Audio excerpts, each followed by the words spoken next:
Yes, guys, we're back for another club-by-club draft analysis. I'm joined today by Jonty and Nathan from Craft of the Draft, and we're covering the Geelong Cats, who don't have a particularly good draft hand, but we know, as the Cats do, they'll probably make some magic out of this one. They've got picks 45, 57 and 75. What do we think they're going to do with this haul, guys? I think they need midfield talent, midfield depth, and I think that was the one thing all year that people questioned whether they could truly win the flag with the depth and the talent and the class they did have running through there. I'm not sure that there's much depth in that area of the ground either, so I think they need to bring in some players who can really take the next generation, if that's possible at pick 45, 57, 75. We know how strong this draft class is, so that's an area I'd definitely be targeting, and you want some dynamic players in that midfield as well.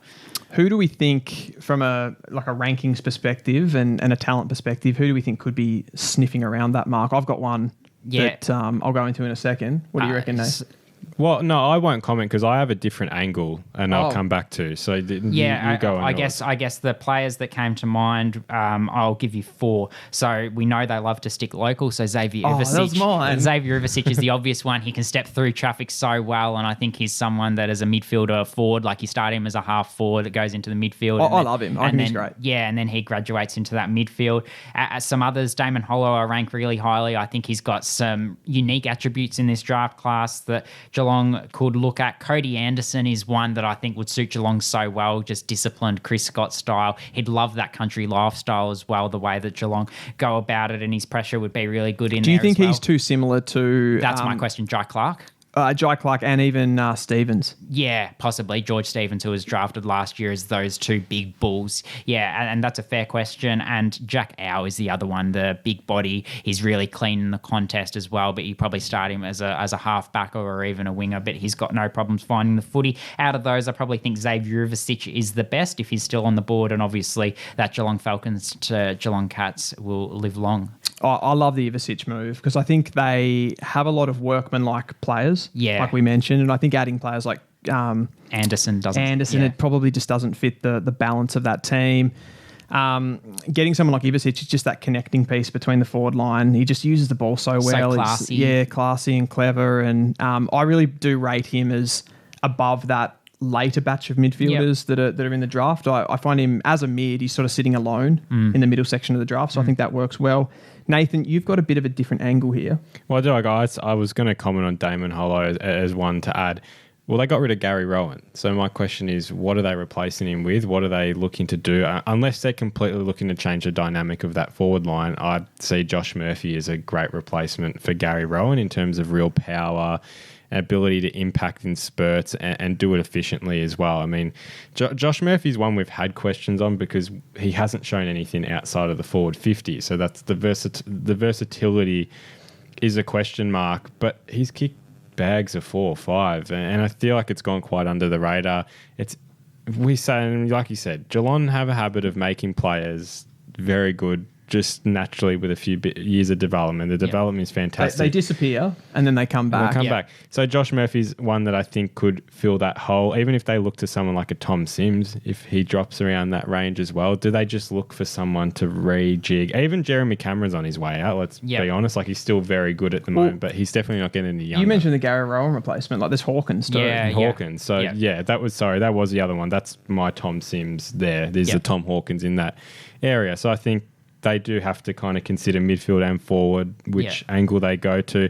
My question is, with that 45, do you look midfield or forward first? Yeah, and my, not rebuttal, but my discussion with you is I think if they were to like someone like a Josh Murphy, they could still get Xavier Ivicic because he's someone who could go more so around that range, whereas I think Josh Murphy, you could wait till 57 and pick him up at 57 and he'd still be available. He's one that's probably viewed in a very even draft class as being a very late pick, if not a rookie. So if they did want a player like that, you've got Josh Murphy who's available. My question marks over him, as they have been all year, are that he plays a position that doesn't really suit his size. So I don't think he's going to get the space at the next level to be able to lead out, and that explosiveness won't lend itself to the next level. So that's my question. For that third tall, I feel he lacks a little bit of athleticism. And ground level dynamism, I'd say. Because I think at that size, like you look at players like Will Hayward and Zerha, they're both, aren't they? They're completely hybrid, grounded in the air. And the other thing that I wanted to touch on here with the Cats was just,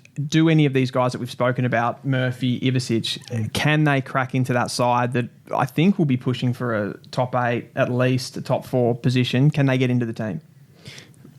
I don't think so straight away. I think they're still. I think Geelong are very persistent with just keeping what's going well. Yep. I think it will depend on their start to the season as well. I think we'll get a pretty quick gauge.